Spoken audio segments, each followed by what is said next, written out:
نحمده ونصلي على رسوله الكريم أما بعد فأعوذ بالله من الشيطان الرجيم بسم الله الرحمن الرحيم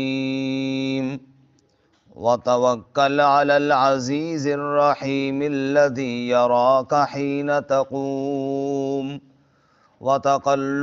وتقلبك في الساجدين إنه هو السميع العليم هل أنبئكم على من تنزل الشياطين تنزل على كل أفاك أثيم يلقون السمع وأكثرهم كاذبون والشعراء يتبعهم الغاوون ألم تر أنهم في كل واد يهيمون وأنهم يقولون ما لا يفعلون إلا الذين آمنوا وعملوا الصالحات وذكروا الله كثيرا وانتصروا من بعد ما ظلموا وسيعلم الذين ظلموا أي منقلب ينقلبون وتوکل علی العزیز الرحیم، اور بھروسہ کر اس ذات پر جو غالب رحم کرنے والا ہے، الذی یراک حین تقوم، وہ ذات جو دیکھتا ہے آپ کو جب آپ قیام کرتے ہیں، وتقلبک فی الساجدین، اور تیرا چلنا پھرنا سجدوں میں، سجدہ کرنے والوں میں، انہ هو السمیع العلیم، بے شک وہی سننے والا جاننے والا ہے۔ هل انبئکم، کیا میں تمہیں خبر دوں، علی من تنزل الشیاطین، کہ کس پر شیاطین اترتے ہیں، تنزل علی کل افاک اثیم، وہ اترتے ہیں ہر اس شخص پر جو جھوٹا گناہ گار ہو، یلقون السمع، وہ باتیں ڈالتے ہیں، وَأَكْثَرُهُمْ كَاذِبُونَ، اور اکثر ان کے جھوٹ بولنے والے ہیں، وَالشُّعَرَاءُ يَتَّبِعُهُمُ الْغَاوُونَ، اور شعراء ان کی اتباع کرتے ہیں بھٹکے ہوئے۔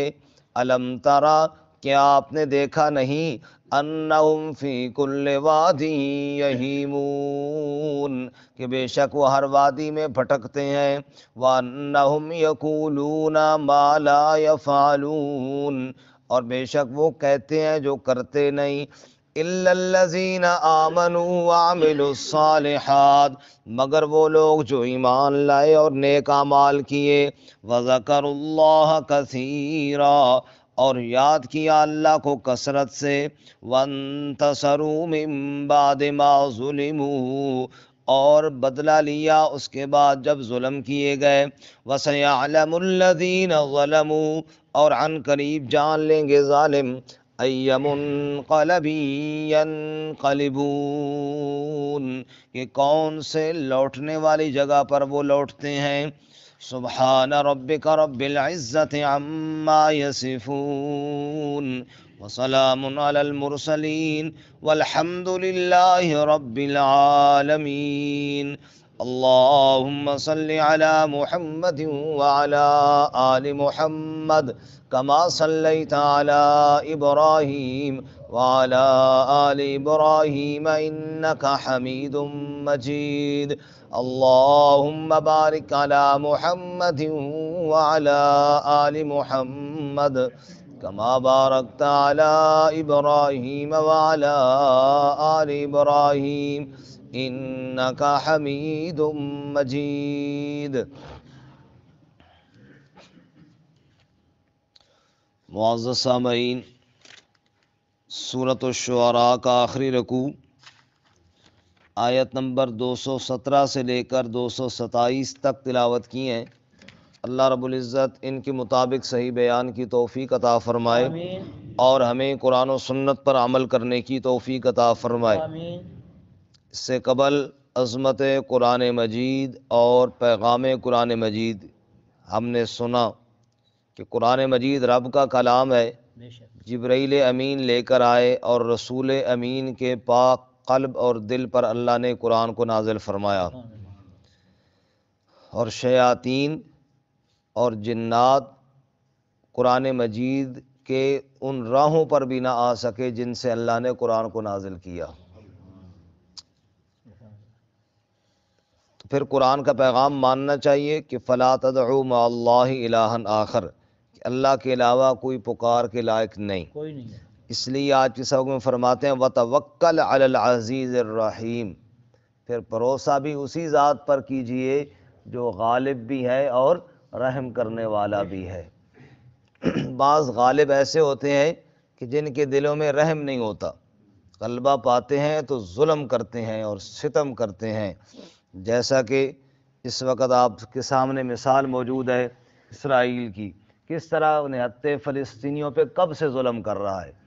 اور رب العالمین کی ذات اتنی غالب ہے کہ اس کے امر کے آگے کوئی اور غالب ہو نہیں سکتا، لیکن جتنا وہ غالب ہے اتنا وہ مہربان بھی ہے، ورنہ تو یہ ساری کائنات جو اللہ تعالیٰ کی باغی اور نافرمان ہے وہ ایک لمحے میں سب کو برباد کر دیتا، لیکن وہ اللہ تعالیٰ کی ذات کیا ہے؟ غالب ہے اور رحم کرنے والی ہے۔ وتوکل علی العزیز الرحیم، اور بھروسہ کیجئے اس ذات پر جو غالب رحم کرنے والی ذات ہے۔ کون سی ذات؟ الذی یراک حین تقوم، اللہ کی وہ ذات ہے جو آپ کو دیکھتا ہے جب آپ قیام کرتے ہیں۔ فرمایا اس سے مراد رسول اللہ صلی اللہ علیہ وسلم کا رات کا قیام خصوصاً، جس کا ذکر سورۃ المزمل میں بھی ہے، یا ایھا المزمل قم اللیل الا قلیلا نصفہ او انقص منہ قلیلا او زد علیہ ورتل القرآن ترتیلا۔ اے میرے حبیب صلی اللہ، رات کا کبھی نصف حصہ، کبھی کچھ زیادہ کبھی کچھ کم، میرے سامنے کھڑے ہو کر قرآن کی تلاوت کیا کر میرے محبوب، تو تلاوت کرے گا اور تیرا رب تیری تلاوت کو سنے گا۔ فرمایا یہاں پر الذی یراک حین تقوم، وہ اللہ جو آپ کو دیکھتا ہے جب آپ قیام کرتے ہیں، اور جو بھی جب بھی قیام کرے اللہ سب کے قیام کو دیکھتا ہے۔ اور عبادت کے اندر پہلا نظریہ اور عقیدہ یہ ہونا چاہیے میرا مالک مجھے دیکھ رہا ہے، میری فریادوں کو سن رہا ہے۔ وَتَقَلُّبَكَ فِي السَّاجِدِينَ، اور آپ کا پھرنا سجدہ کرنے والوں میں۔ مفسرین نے اس کے دو مطلب بیان کیے ہیں۔ ایک مطلب تو یہ ہے کہ جب آپ صلی اللہ علیہ وسلم جماعت کروا رہے ہوتے ہیں تو سارے ساجدین صحابہ اکرام آپ کے ساتھ ہوتے ہیں، تو پھرنے سے مراد ایک حالت سے دوسری حالت کی طرف پھرنا، حالت قیام ہے، پھر اس سے پھر کے حالت رکوع میں چلے گئے، پھر اس سے پھر کر حالت سجدے میں چلے گئے، پھر قعدے میں بیٹھ گئے۔ یہ جو آپ کا اپنے نمازی بھائیوں اور صحابہ کے ساتھ مل کر پھرنا ہے، یعنی ایک حالت سے دوسری حالت میں، آپ کے قیام کو بھی اللہ دیکھ رہا ہے اور قیام سے آگے جو آپ کی حالتیں ہیں رکوع سجدے والی ان کو بھی اللہ دیکھ رہا ہے۔ اور دوسرا مطلب یہ ہے کہ رسول اللہ صلی اللہ علیہ وسلم اپنے صحابہ اکرام کی نگرانی فرمایا کرتے تھے، خصوصاً تہجد کے وقت، کیونکہ باقی نمازیں تو اکٹھی اجتماعی اور نوافل تو جماعت کے ساتھ نہیں ہوتے، وہ انفرادی، تو آپ سے پھر کر معائنہ کرتے کہ کون کیسے اللہ کو یاد کر رہا ہے، تو ساجدین میں آپ پھرتے ان کی نگرانی کرنے کے لیے۔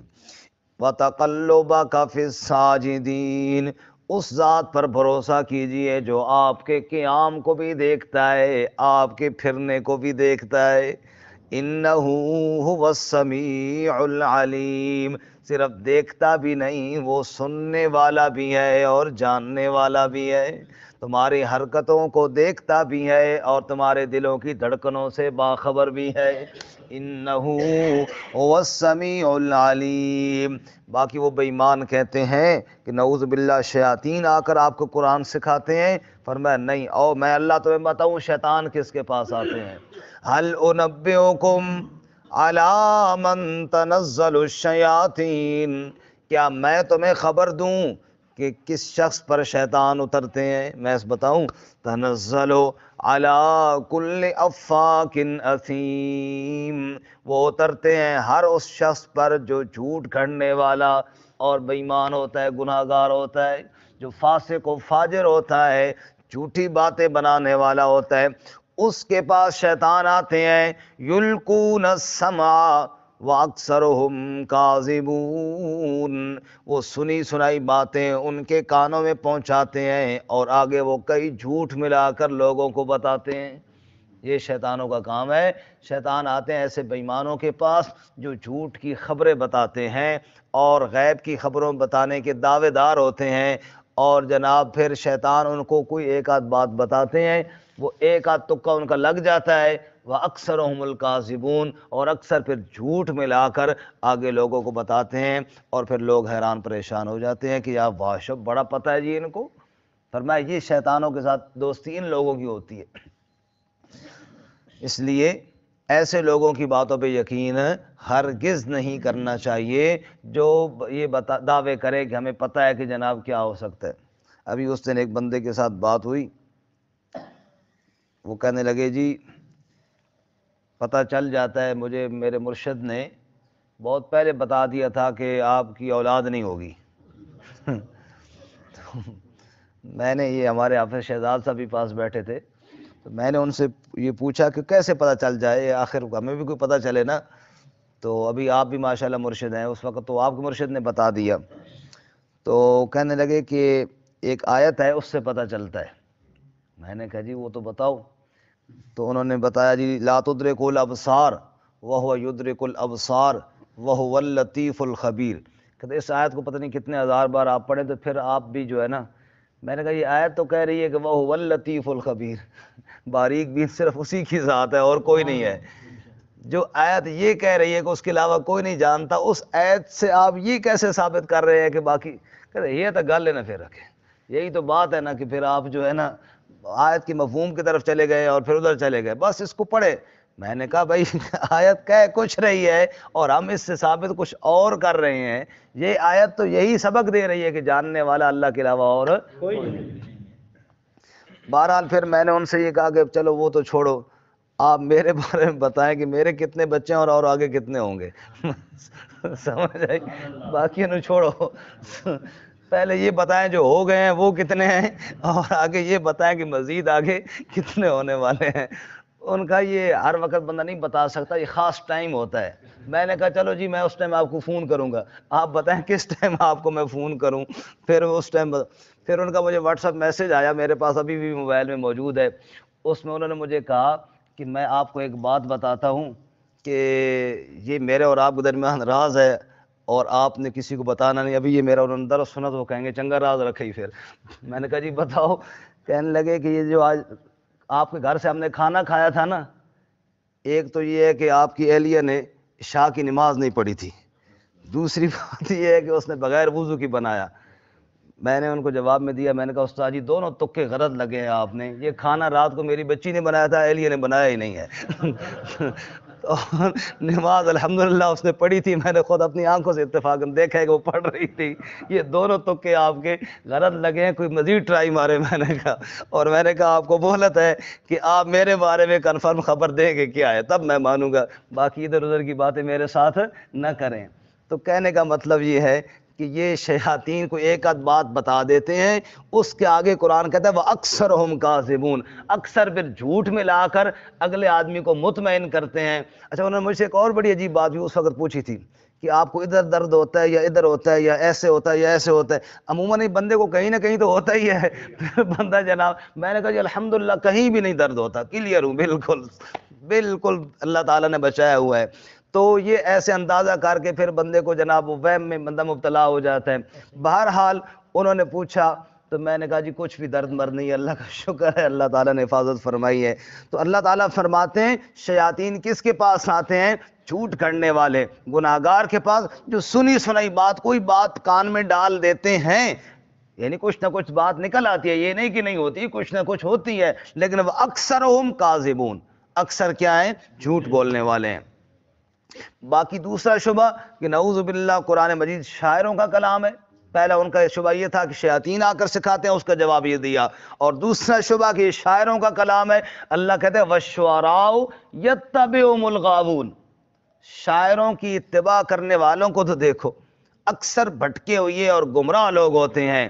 الم تر انہم فی کل وادی یہیمون، دیکھتے نہیں ہو شاعر کیسے وادیوں میں گھماتے ہیں، ادھر کی ادھر مارتے ہیں، ادھر کی ادھر مارتے ہیں، اور میرے نبی جو کلام پیش کر رہے ہیں یہ سارا سر سچا کلام ہے۔ وَأَنَّهُمْ يَقُولُونَ مَا لَا يَفْعَلُونَ، اور اکثر شاعر وہ ہوتے ہیں جو کہتے ہیں اور کرتے آج کل تو یہ شعر و شاعری ایک مذاق بن کر رہ گیا ہے، خصوصاً ہمارے جلسوں میں آپ دیکھ لیجئے، گانوں کی طرز پہ جناب تیار کی جاتے ہیں شعر، اور پھر اسی دھن میں پڑھے جاتے ہیں، اور بعض جگہوں پہ وہ جب ڈھول شول ممنوع ہوتا ہے تو پھر نعوذ باللہ وہ اس مائک میں ساؤنڈ سسٹم میں اللہ اللہ اللہ اللہ ایسے کر رہے ہوتے ہیں کہ وہ آواز وہ ڈھول کی بنانے کی کوشش کر رہے ہوتے ہیں، نعوذ باللہ من ذالک، نام اللہ کا لے کر، اور اس کو کیسے تو ایسے انداز میں پیش کی جاتے ہیں کہ بندہ سمجھ نہیں سکتا کہ یہ شعر پڑھے جا رہے ہیں یا کوئی گانا گایا جا رہا ہے۔ اللہ فرماتے ہیں دیکھتے نہیں ہو کیسے وادیوں میں بھٹکاتے ہیں، اور کیسے وہ جو کہتے ہیں وہ کرتے نہیں ہیں۔ ہمارے ایک شاعر تھے، نعت خان بھی تھے، فوت ہو گئے بلکہ شہید ہو گئے، اللہ ان کی مغفرت فرمائے، رامپوری صاحب، ان کی شہادت کے بعد وہ ایک اور جی حنیف شاہد رامپوری صاحب، ان کی شہادت کے بعد ایک اور نعت خان ہے رانا عبدالرؤف خان، وہ بڑے شغلی سے ہیں، وہ کہنے لگے یار یہ مولوی تو کافی عرصے نے شہید ہونے، نعت خان مندو شہید ہونے لگ پہن ساڑھی واری بھی نہ آ جاوے۔ تو بات کہنے کی مطلب یہ ہے کہ شہادت کے وقت پھر نعت خان بہت کم ہی نظر آتے ہیں، سمجھ آئیے، وانم یقول، دعوے بڑے بڑے، لیکن جب باری آتی ہے جان دینے کی یا قربانیوں دینے کی یا جیلوں میں جانے کی، پھر جناب یہ شاعر ماہر نظر کوئی نہیں آتے، تو پھر بھاگتے ہیں۔ فرمایا کہ بہت وادیوں میں بھٹکاتے ہیں اور جو کہتے ہیں وہ کرتے نہیں، لیکن سارے شاعر بھی برابر نہیں، کچھ ان میں اچھے بھی ہیں، اس لیے آگے اللہ تعالیٰ نے ان کا استثناء کیا اِلَّا الَّذِينَ آمَنُوا، ہاں کچھ ایسے شاعر بھی ہیں جو ایمان والے ہیں، وَعَمِلُوا الصَّالِحَاتِ، اور نیک اعمال کرنے والے ہیں، ان کی اشعار میں پیغام ہوتا ہے قرآن پاک کا، ان کے اشعار میں رسول اللہ صلی اللہ علیہ وسلم کی تعلیمات کا پیغام ہوتا ہے، اور واقعتاً ایسے شاعر ہیں کہ جن کے اشعار اتنے اچھے اور اتنے سچے ہوتے ہیں کہ قرآن و سنت سے ہٹ کر وہ کوئی بات نہیں کرتے اپنے اشعار میں، ایسے ہیں وَذَكَرُوا اللَّهَ كَثِيرًا، اور اللہ کو کثرت سے یاد کرنے والے ہیں، وَانْتَصَرُوا مِن بَعْدِ مَا ظُلِمُوا، اور وہ بدلہ لیتے ہیں ظلم کے بعد، اگر کسی نے کوئی ظلم کیا تو اپنے شعر میں ظالم سے بدلہ لیتے ہیں، جیسا کہ عرب کے مشرک شاعروں نے اپنے شعروں میں رسول اللہ صلی اللہ علیہ وسلم کی بے ادبی اور توہین کی، تو اللہ کے نبی صلی اللہ علیہ وسلم نے حضرت حسان بن ثابت رضی اللہ تعالیٰ عنہ کو، جو نبی صلی اللہ علیہ وسلم کے شاعر تھے، ان کو کہا کہ حسان ممبر پر بیٹھ اور ان شاعروں کو جواب دے جنہوں نے میری ہجو کی ہے۔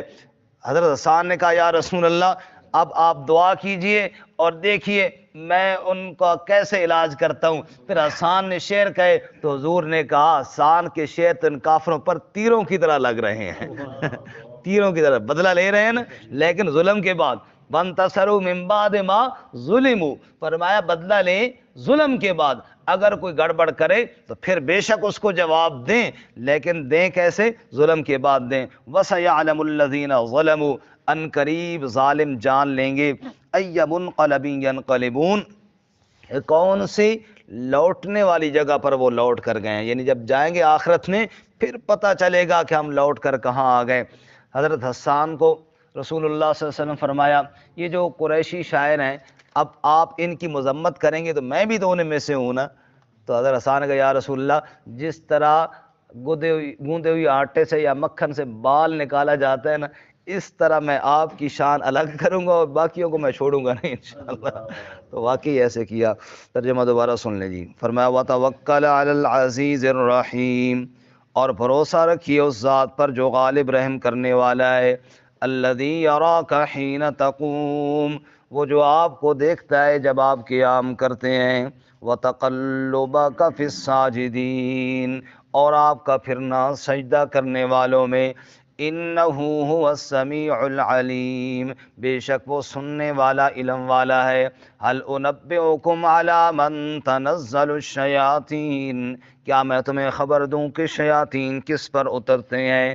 تنزل علی کل افاک اثیم، وہ اترتے ہیں ہر جھوٹ کرنے والے گناہ گار پر۔ یلقون السمع واکثرهم کاذبون، وہ بات سنی سنائی ڈالتے ہیں اور اکثر ان کے جھوٹ بولنے والے ہیں۔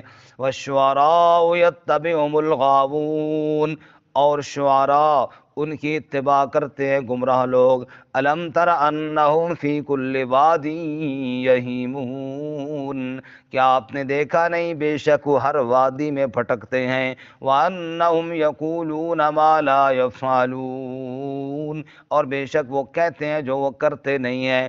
الا الذین آمنوا وعملوا الصالحات، مگر وہ لوگ جو ایمان لائے اور نیک اعمال کیے۔ وذکروا اللہ کثیرا، اور اللہ کو یاد کیا کثرت سے۔ وانتصروا من بعد ما ظلموا، اور بدلہ لیا ظلم کے بعد۔ وسیعلم الذین ظلموا، اور ان قریب جان لیں گے وہ لوگ جنہوں نے ظلم کیا، ای منقلب ینقلبون، کہ کون سے لوٹنے والی جگہ پر